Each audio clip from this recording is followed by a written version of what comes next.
요셉이 그들에게 가까이 오기 전에 그들이 요셉을 멀리서 보고 죽이기를 꾀하여 서로 이르되, 꿈꾸는 자가 오는도다. 자, 그를 죽여 한 구덩이에 던지고 우리가 말하기를 악한 짐승이 그를 잡아먹었다 하자. 그의 꿈이 어떻게 되는지를 우리가 볼 것이니라. 르우벤이 듣고 요셉을 그들의 손에서 구원하려 하여 이르되, 우리가 그의 생명은 해치지 말자. 피를 흘리지 말라. 그를 광야 그 구덩이에 던지고 손을 그에게 대지 말라. 이는 그가 요셉을 그들의 손에서 구출하여 그의 아버지에게로 돌려보내려 함이었더라. 요셉이 형들에게 이르매 그의 형들이 요셉의 옷 곧 그가 입은 채색 옷을 벗기고 그를 잡아 구덩이에 던지니 그 구덩이는 빈 것이라 그 속에 물이 없었더라. 그들이 앉아 음식을 먹다가 눈을 들어본즉 한 무리의 이스마엘 사람들이 길르앗에서 오는데 그 낙타들의 향품과 유향과 몰약을 싣고 애굽으로 내려가는지라. 유다가 자기 형제에게 이르되, 우리가 우리 동생을 죽이고 그의 피를 덮어둔들 무엇이 유익할까? 자, 그를 이스마엘 사람들에게 팔고 그에게 우리 손을 대지 말자. 그는 우리의 동생이요 우리의 혈육이니라. 하매 그의 형제들이 청종하였더라. 그때 미디안 사람 상인들이 지나가고 있는지라 형들이 요셉을 구덩이에서 끌어올리고 은 20에 그를 이스마엘 사람들에게 팔매 그 상인들이 요셉을 데리고 애굽으로 갔더라. 르우벤이 돌아와 구덩이에 이르러 본즉 거기 요셉이 없는지라 옷을 찢고 아우들에게로 되돌아와서 이르되, 아이가 없도다. 나는 어디로 갈까? 그들이 요셉의 옷을 가져다가 순념소를 죽여 그 옷을 피에 적시고 그의 채색 옷을 보내어 그의 아버지에게로 가지고 가서 이르기를, 우리가 이것을 발견하였으니 아버지 아들의 옷인가 보소서. 내 아들의 옷이라. 악한 짐승이 그를 잡아먹었도다. 요셉이 분명히 찢겼도다. 하고 자기 옷을 찢고 굵은 배로 허리를 묶고 오래도록 그의 아들을 위하여 애통하니 그의 모든 자녀가 위로하되 그가 그 위로를 받지 아니하여 이르되, 내가 슬퍼하며 서울로 내려가 아들에게로 가리라 하고 그의 아버지가 그를 위하여 울었더라. 그 미디안 사람들은 그를 애굽에서 바로의 신하 친위대장 보디발에게 팔았더라.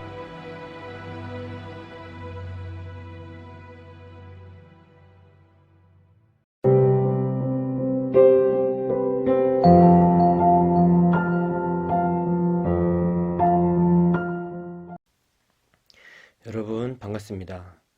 오늘도 큐티로 여는 기막힌 하루입니다. 창세기 37장 18절에서 36절 말씀, 애굽으로 팔려간 요셉입니다. 오늘 큐티 본문을 보면 요셉의 형제들의 거짓말들이 나옵니다. 18절에 요셉을 죽이기를 꾀하여 형제가 형제를 죽이려고 하고 있죠.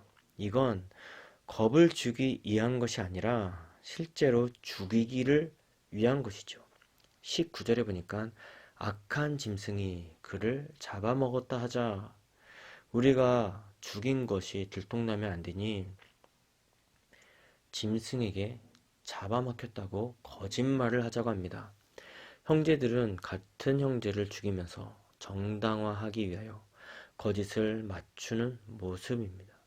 거짓말이지만 마치 진실로 보여지기를 원하는 것이죠. 그리고 그들은 거짓을 진실로 포장을 합니다. 31절에 그들이 요셉의 옷을 가져다가 순념소를 죽여 그 옷을 피에 적시고, 그들이 왜 이런 일을 했습니까? 아버지인 야곱을 속이기 위해서죠. 31절처럼 거짓의 방법을 사용을 합니다. 근데 야곱이 속습니다. 34절을 보니 아들을 위하여 애통하니, 거짓에 넘어가는 야곱이죠. 거짓이 진실이 되는 순간입니다. 또 35절에도 같은 말씀인데 그의 아버지가 그를 위하여 울었더라. 형제들의 거짓이 모든 사람들 앞에 진실이 되어서 형제들은 아무런 잘못이 없게 되었습니다. 여러분은 혹시 이런 경험을 해 보신 적이 있으신가요? 저는 지금 세계의 소송에 휘말리고 있습니다. 아시는 분은 아시겠지만 상대방의 거짓으로 인해 소송을 받게 되었고, 마치 그 거짓이 진실처럼 포장되어 저를 괴롭히고 있죠. 저 또한 거짓으로 항변을 할 수 있지만, 그러나 하나님을 믿는 백성으로서 도저히 거짓말로 항변할 수가 없었죠. 이의 신청을 하며 항곡장을 내고 모든 진실만을 밝히는데도 진실이 불리하고 거짓을 말한 상대방이 유리하게 됐다는 겁니다. 그렇다고 거짓을 받아들여 저 또한 거짓으로 대한다면 상대방과 다를 게 무엇이 있겠습니까? 상황이 불리해서 거짓으로 말한다면 아마도 하나님께서 실망하실 것 같다라는 생각이 들어요. 그리고 형제들은 요셉을 죽이는 데 있어 태평했습니다. 24절을 보니 그를 잡아 구덩이에 던지니, 요셉을 죽이기 위해 구덩이에 던졌습니다. 그리고 그들의 행동을 보면 25절에 그들이 앉아 음식을 먹다가, 어찌 자기 형제를 죽이는데 태평하게 그 자리에서 음식을 먹을 수가 있겠습니까? 이를 더 심하게 표현하자면 구덩이에서 죽어가는 모습을 지켜보며 음식을 먹고 있는 거예요. 그들은 또 어떻습니까? 돈에 욕심이 있었어요. 그냥 죽이는 것에 유익이 없으니 27절을 보니 그를 이스마엘 사람에게 팔고 은 20에 요셉을 팔았습니다. 그리고는 요셉을 위하는 척을 하죠. 그는 우리의 동생이요 우리의 혈육이니라 하면서, 이게 동생을 위하는 것입니까? 우리의 동생이고 우리의 혈육이니 죽이지 말자 라고 하며 돈을 받고 노예로 판 것이에요. 이것을 볼 때 돈의 욕심이 생긴 것이에요. 돈 때문에 가정들이 파괴가 되고 살인까지 하는 것을 우리는 언론을 통해 종종 볼 수가 있습니다. 저도 돈 때문에 3개의 소송을 받은 것이고요. 그리고는 아버지인 야곱이 요셉의 소식을 듣고 슬퍼합니다.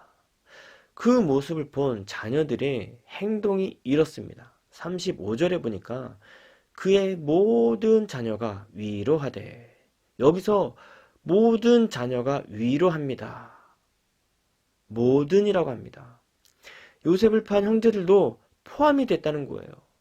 그들이 요셉을 죽이려다가 노예로 팔아서 돈을 받고, 그리고 아버지에게는 짐승으로 인해 죽었다고 거짓말을 하고, 그리고 지금 아버지를 위로하고 있어요.